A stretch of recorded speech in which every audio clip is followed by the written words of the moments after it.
Okay, so let's look at two important words, cryptocurrency and Bitcoin. So cryptocurrency is an all-encompassing name for everything, including Bitcoin. So cryptocurrency is digital money that is stored and used online, meaning it can be transferred and only exists in the digital world, not physical. Cryptography, the technology of cryptography, very similar to encryption, is what keeps it secure, decentralized, and anonymous. By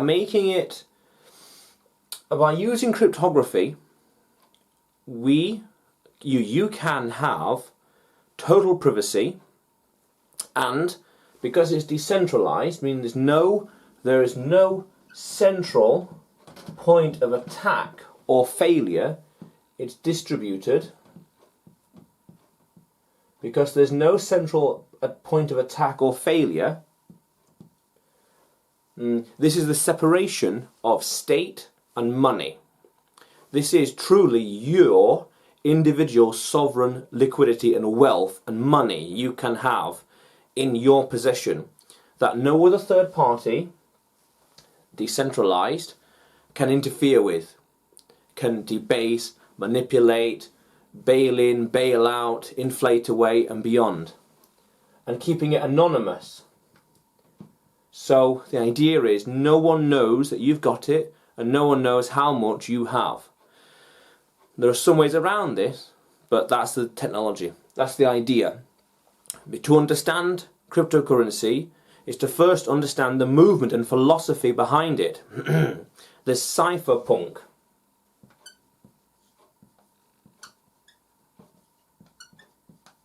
Cypherpunk movement. When you understand what that movement is about, in a sense of advancing humanity through privacy, through maximum privacy and maximizing freedom, free trade, capitalism and beyond. When you understand that philosophy, it helps you to understand why these things exist in the first place. Not how, decentralization, cryptography, but why they're a thing. What is it all about? So decentralized, no one point of attack or failure. If one thing goes down, other things around it, if one thing goes down, other ones around it can compensate or expand the network. Other people can now join. Decentralized, anonymous, no one knows you have it, and secure through blockchain technology, where all the network, all the points on the network are synced together and kept on the same page through blockchain technology. So then it brings to the question, what is Bitcoin then? What is it? It is digital, trustless, peer-to-peer money to move, or can move online without a third party to secure, record or agree to it. So it is digital money you can move around without anyone to stop you or interfere with you or anyone to manipulate your money. And it's trustless because there's no third party, there's no other person between you and the person you're sending it to. There's no third person that has to agree to this transaction or has to write it down on a ledger, write down the transaction. What's called triple entry accounting. I keep a record of what's happening, the person receiving the money keeps a record, and so does the whole network. Everyone knows that I sent some money to this person over there, and through blockchain technology that transaction is recorded across the entire network so as to avoid what's called a double spend. Basically copy and paste. Thing with the computers these days, anyone can copy and paste a file, a Word document, a picture, music, a video, copy and paste. But we don't want that. Because this is money we're talking about, we don't want to be able to just copy and paste. So it has to be unique. Every Bitcoin is unique. Each of them with its own history.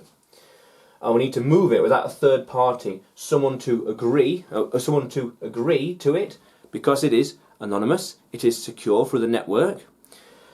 No one to secure it because of cryptography, and no one to record it. So it's recorded on a distributed ledger, which is blockchain. Everyone can see which coin went where and when. We can see what's called the wallet. The wallet, that is how you store it individually. You have a wallet, physical, physical, there's a different kind of wallet, or a digital online, or desktop and beyond, but that's later on. But also, Bitcoin is apolitical. It has no political agenda.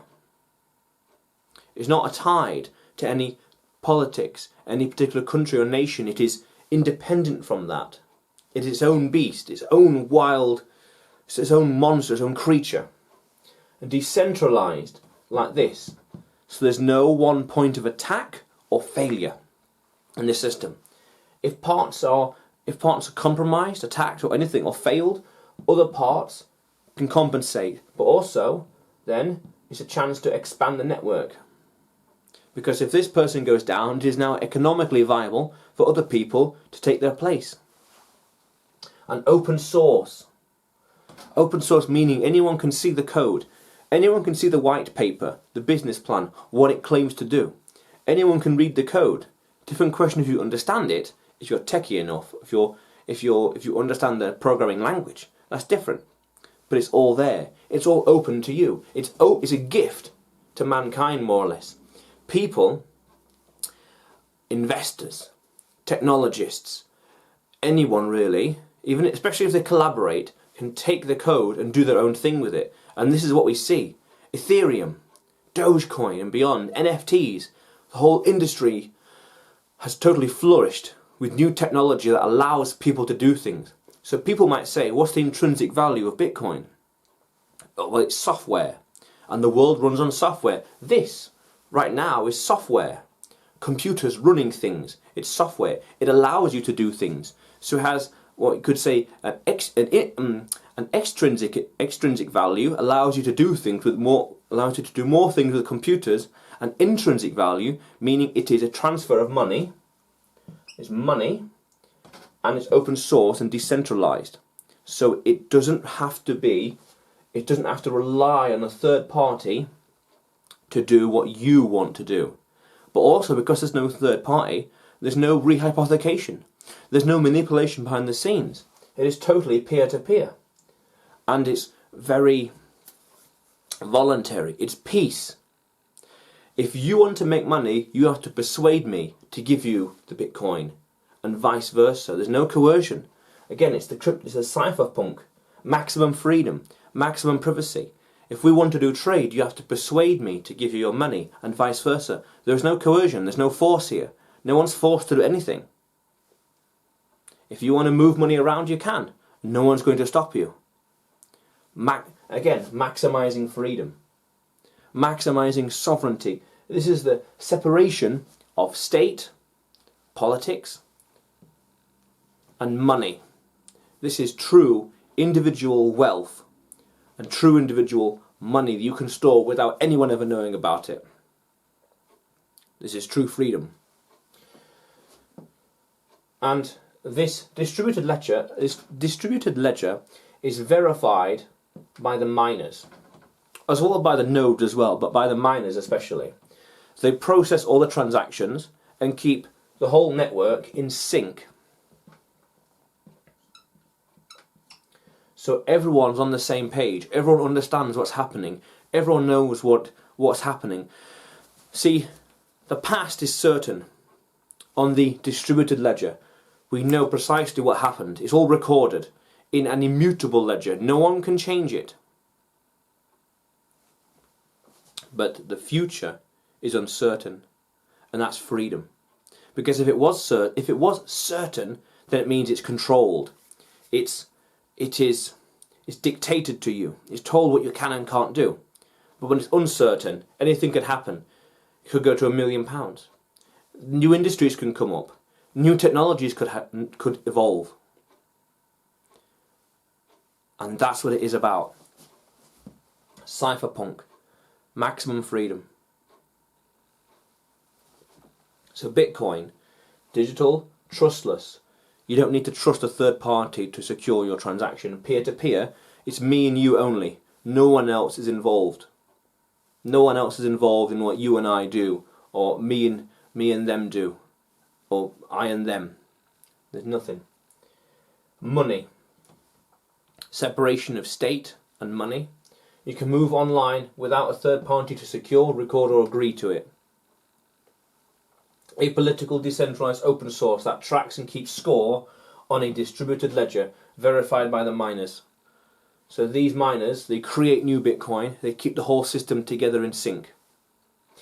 Cryptocurrency, digital money that is stored and used online. Cryptography keeps it secure, decentralised and anonymous. How cool is that, language explorers? How cool is that? Let's keep exploring.